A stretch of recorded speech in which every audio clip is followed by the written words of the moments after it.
Okay, so today on the Leadership Life Lounge, we have Corrie Hehr with us, the COO of KFC Canada. So this is amazing. Thank you so much for spending your time and helping pass on your knowledge and inspiring our members. It really is so helpful for our members to hear somebody that has worked up the ladder and got to, the executive level to really understand how you got there, what your path was like, what your mindset has been like to get there, and any self-awareness challenges that you've had to overcome. It really helps people reflect and see that, they can achieve this and they can really prosper in their work career as well. So thank you so much for being here. It's an absolute pleasure.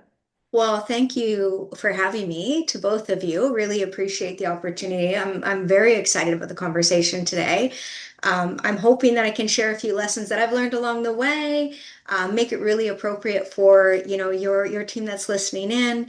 And I think it's a great opportunity. This is like a dream come true for me because I really do believe that anyone can continue to grow in leadership roles and continue on. And if nothing else, I definitely was able to do that without a lot of like push from the background, without a lot of background in those high level roles. So I think I can definitely share that anybody can do it. It's just a matter of what you put into it. So. Amazing. That's absolutely our thoughts as well. So thank you. We are completely aligned. Yeah, and so for our members, I'm just going to give a little bit of background on your career and kind of thoughts, Kerry, Yeah. just so everyone's got everything. So Corrie Hehr, CEO of KFC Canada, is a leader known for helping organizations grow by developing people, building strong teams, and creating cultures that embrace change. Throughout her career, she has held leadership roles across multiple industries, earning a reputation for scaling businesses and driving growth. However, she attributes much of her success to her ability to adapt quickly, align resources to changing business needs, and build teams capable of thriving in a dynamic environment. While her foundations in operational leadership, Corrie is most passionate about developing future leaders and helping individuals realize their full potential. Her practical people-first approach has enabled both businesses and teams to grow and succeed, making her a respected leader, mentor, and advocate for continuous learning. All that sounds like a leader's dream. Yes.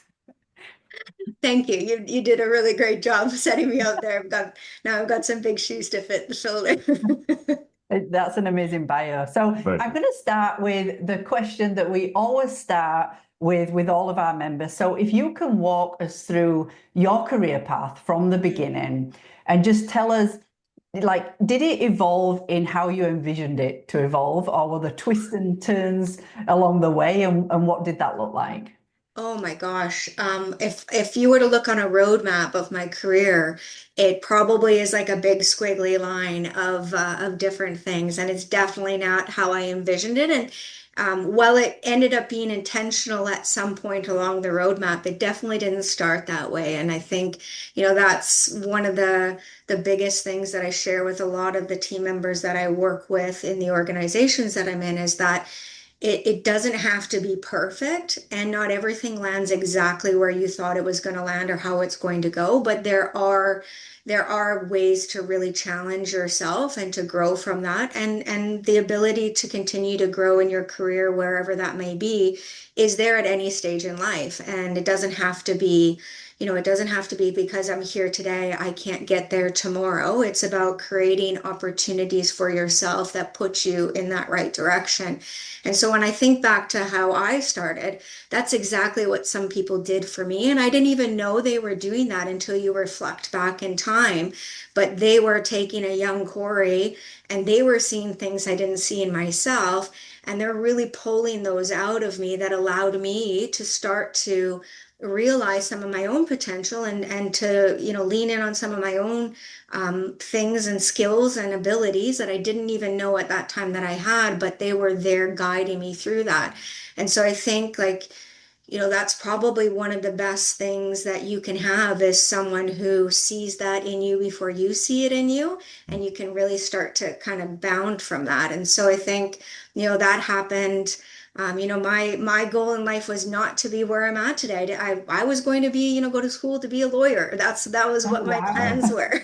And, here I am today, in operations, as far probably away from that area to a degree as I could be in terms of investing in people and things like that. So I think,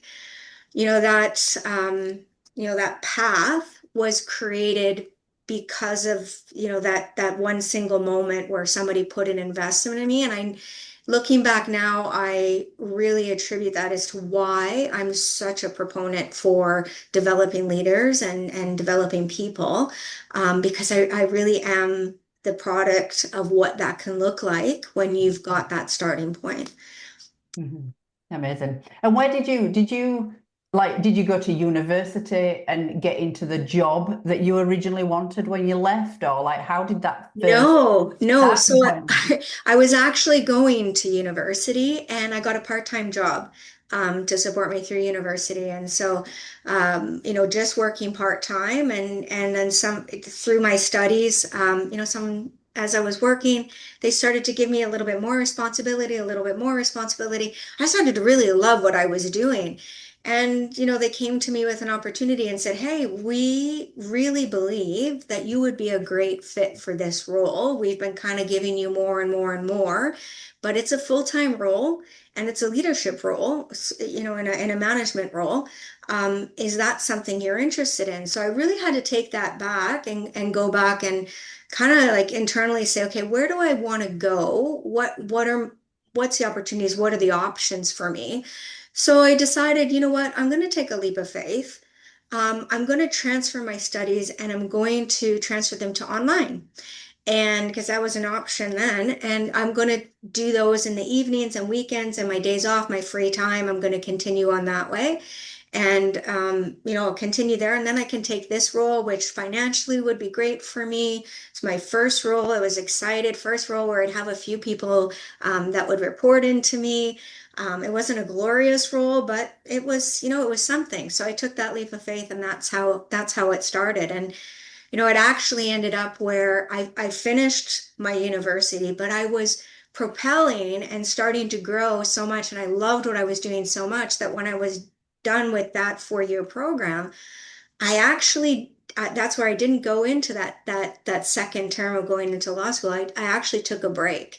And at some point, you'll see I went back and for my own like competitiveness and my own internal like drive to continue learning, I went back and I did my MBA long after I had already What, been. in law as well? That was in law. Yes. So you kind of was like, I got to finish this at least. I have to finish it. I have to do, I have to make sure that, I've followed it through and I've done that part of it. It was like, it was more for me than it had anything to do with my career.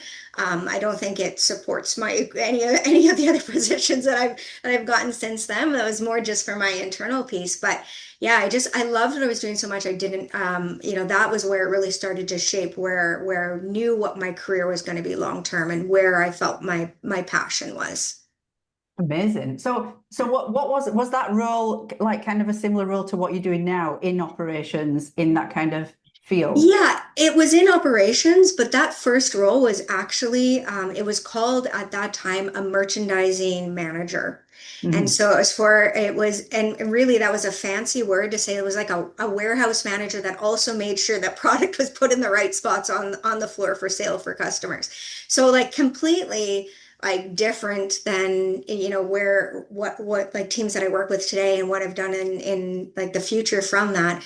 But it was my first leadership role. And actually, I think it was probably where I started to subconsciously understand that people are the unlock versus like where I in the future became conscious that was what I was doing and how I was, moving along in my career. But subconsciously, that's where I first realized that because if you think about that, I was young at that time. I was like just, fresh out of high school, first couple years in university. And I've got a team of warehouse people that are really, they're typically a little bit older, they're a little rough around the edges. They're not seen as like the face of the customers or really like the top dogs of any kind of brand. And so then that I started to understand what was going to be required to really be successful. And it was going to be the people, and how do I get them to really work for me, and know that I'm the person that's going to have their back, and that it doesn't matter what the rest of the rest of the team or the people on the sales floor, whatever. It doesn't matter what they think of them. What matters is what we have within this group and what we produce, and the quality of our work. And so that was really where that unlock started to happen. Amazing. I love the part. My background's where I was in distribution for lots of years, and I love the part of where you said then that they were my team. You had to kind Yeah. of shelter them from all the noise that's happening Yeah. internally and externally, and how you Yep. more or less took them under your wing and learnt your craft, your leadership craft 100%. in an environment. This is fast moving consumer goods. There's a lot of big personalities, but a great kind of schooling for how Mhm. success is going to develop throughout your career. Yeah. And honestly, that's really what I used in a lot of, and I use it still today in a different way, and obviously because I have my own team, of course, but I've got teams of teams of teams of teams, right? And so today, like the biggest thing that I try to live by, and I've lived by in my home career, exactly to your point, is like people don't work for organizations or companies. People work for people. And so if you can be that person for your team, they will show up for you Yeah. even when the chips are down, even when things aren't going well, they will show up for you. And if you can, ensure that you show up for them, that is when the team really starts to thrive, and it's impeccable. Yeah. Yeah, That I was going 100%. to say what you picked up on. I knew you'd be thinking about that as well. But it sounds like what would you say was the skill that really got you noticed? Because it sounds like you were a natural leader and somebody that thought about other people from the very beginning. Yeah. So it sounds like that's what got you recognized. Would you say that, or like was there Yeah, something in yeah, particular? I think absolutely, because from that team, like where I started to move, and kind of join the ranks in that particular company, one of the things that you couldn't ignore is that my team would do anything for me, and that if I set the expectation here, they would meet it or exceed it. And that was noticeable in all of our metrics. It was noticeable in everything that we did and how we presented, all the areas of our work and our domain. And so, that's unrecognized. Like you just know that when you look at a team and you see different teams, you can see which teams are together and which teams are really fragmented. And so it was undeniable. I think really just the other thing is, I always tell people too, like there is nothing that will exceed hard work. Like it doesn't matter what skill you have, if you're not willing to put in the hard work and put in the day of like really challenging things for that, for that outcome. It doesn't matter what skill you have, how bright you are, how great you're at a particular area. You may be the smartest person in the room, but if you're not willing to put in the work for what's going to get you there, that nothing overcomes that. And so I Yeah. think like those two things hand in hand is really what started to get me noticed, and kind of put me on that path to continued leadership roles. Mm. I think it's just a great point that you view your leadership skills initially. That a lot of people look at other educational skills to get that first Mhm. role. You realize straight away, I'm a people person. I'm going to use these skills, and you just naturally develop these roles. But is Yeah. there any opportunities you almost didn't take? And have you ever thought what would have happened if you didn't? Yeah, there is one actually. So I was throughout that company, I continued to excel to the point where I became a GM at the end of the day. So imagine, young Corey that went from just being customer service and then a merchandising manager, and then all of a sudden I'm the GM of my own location, and so super proud of that. And then an opportunity came forward where a new company was coming into Canada, and they were looking for managers to join them on their expansion and on this mission that they had to expand nationally, and they were opening up a few select locations.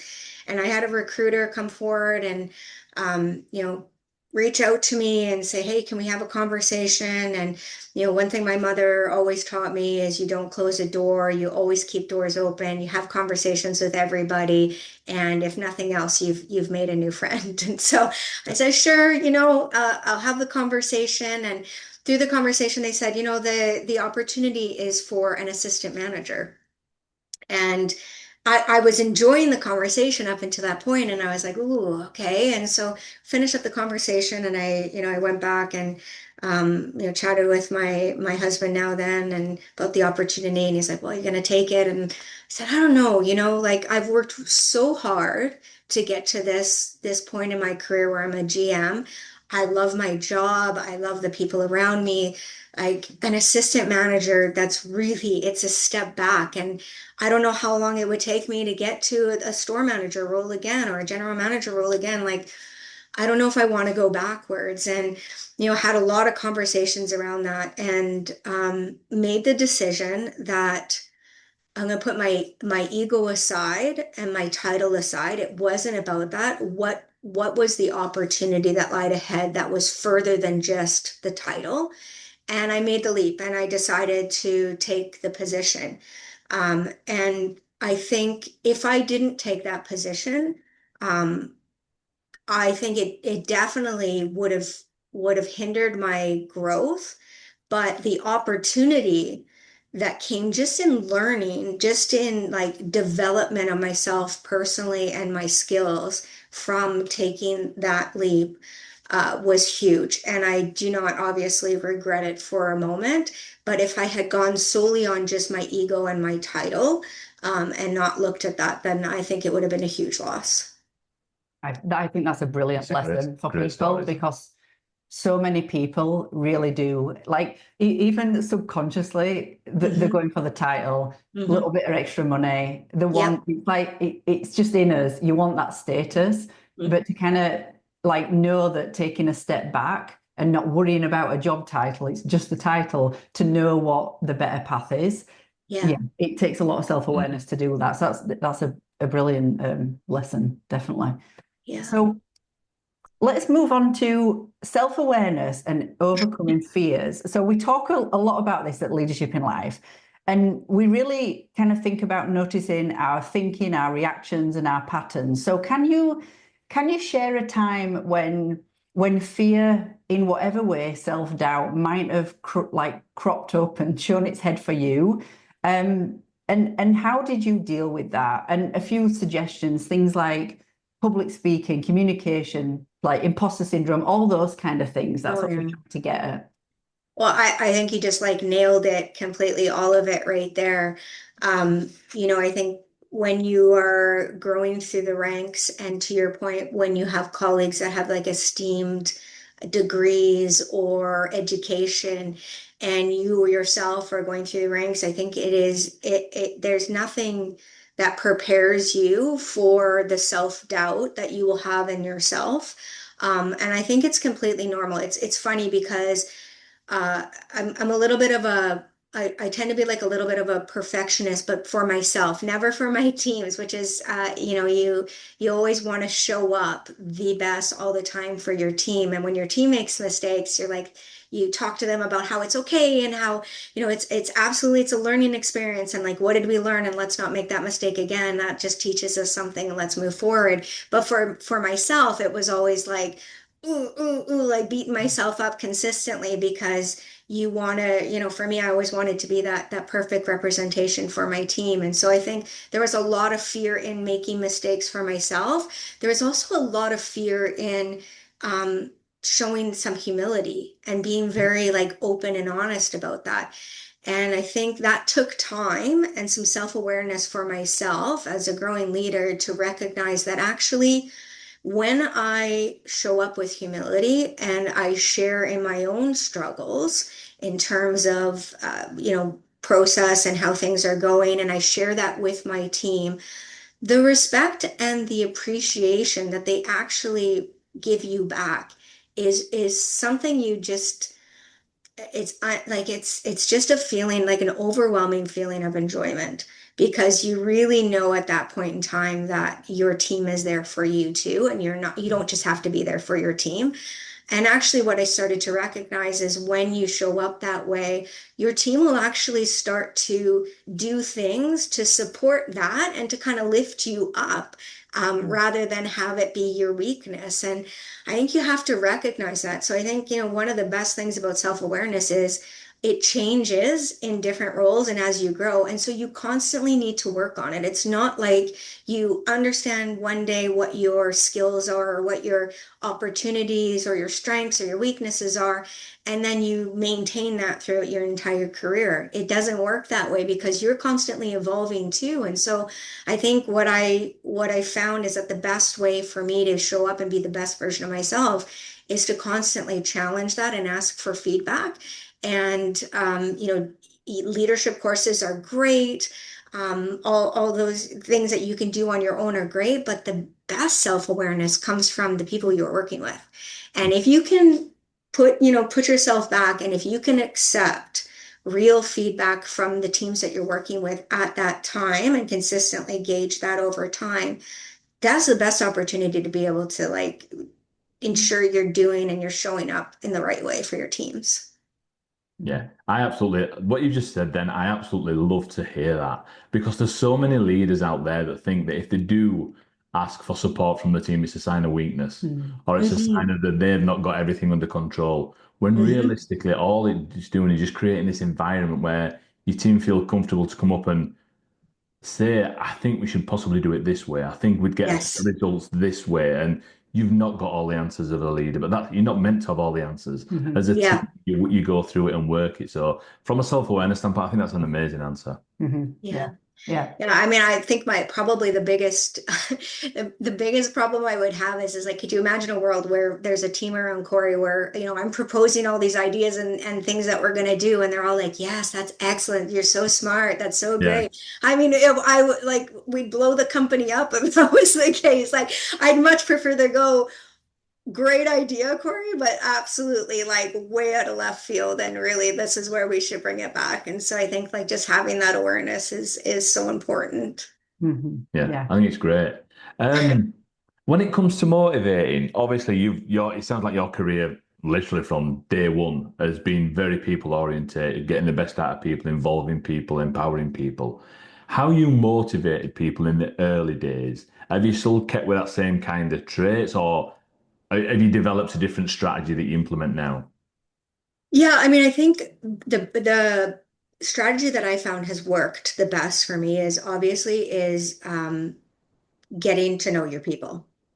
So like any new role that I've come into, like even in my new role now, like the first thing that I do is you sit down and you set up one-on-ones with people and you just get to know the people that you're with. And it's not just for your managers. I think that's one layer, but you're never going to get the commitment from the entire team if you're just working with your managers. So I literally, I want to sit down and I want to talk to everybody in the entire team and get to know them. And it's not about like, okay, what are you doing today in your career? Like, it's really getting to know them as people, because I think once you know people, like, you know a little bit about them personally, and then you kind of align it now with their role and where they're currently at, you can start to understand like what motivates them, what doesn't. And is sometimes you figure out that they're not in the right role for them, and that is also okay, in figuring that out. But I think it led me to a situation where creating that relationship allows me to have real conversations with individuals and have them understand my motivation in challenging them as well. And so if I get to know them a little bit, over time, I can continue to foster those relationships and get that understanding that I'm in it for them, and that anything that I'm motivating them with or I'm trying to overcome, it's because it's for the best intentions of the entire team or for them in their particular role. And so that's really kind of how I drive that motivation, is learning a little bit about them, but also getting them to understand my intentions around, the things that we're doing. That's Yeah. amazing. It sounds like it sounds like early in your career, you had somebody like you, luckily, to see that in you and pull you into the right role. And you've just Yes. given back ever since. So that, yeah, Yes. it's Yeah, amazing. absolutely. And not everybody has that. So I Mhm. think, that's the sad part. But I think if you don't have that early in your career, you have to find that somewhere. And so it Mhm. doesn't have to be with your manager. Look, I've had a few managers or leaders that are not great. I always say you learn a lot from great managers or great leaders or great, mentors or coaches. You also learn a lot from the bad ones. So Mhm. take both of those. But if you don't have that today, like find somebody that can be that person for you. There's got to be a peer out there. There's got to be, a coach out there that you can find externally. Find someone that can help bring that out of you, because there will be somebody, and you need to have that to support you along the way, because otherwise, you don't know what you don't know, and it's not going to make sense to you today. But as Mhm. you start to go through, you'll cue into those moments where that person was triggering on things you didn't know were there. Mhm. Mm. Yeah. And that's a really good point that I love, because I think a lot of people, unfortunately, fall into the victim mindset when they have a manager, unfortunately, that might not be the best Mhm. for for whatever reason, might not be fully looking out for them, and and Yeah, seeing their skills and that they should be in that role or not. But it really comes down to each one of us, the individual. It's our choices, it's our decision, Mhm. and it's our skills that we Mhm. build and we can take wherever we go. And all you have to do is say, that's fine. I'm going to learn from this person. How can I Yep, go and find some more inspirational learning from somebody else? Because everything is exactly right. learning. Everything. Yeah. Yeah. Exactly So right. that's Yep. brilliant. So kind of going, sorry, I keep jumping in. It's Don't okay, go. I? I've got so many questions.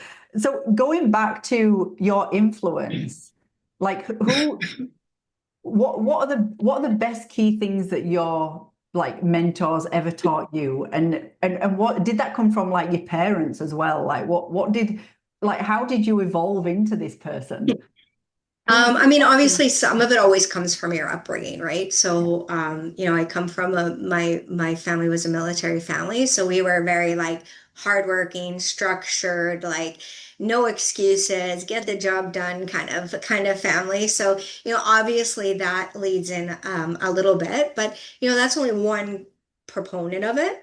I think, some of the leadership things that people have kind of like helped me along the way with, obviously, is um, really that whole like commitment versus compliance piece. How do you really get people to be committed to something versus just being compliant to it, which leads back to that people piece.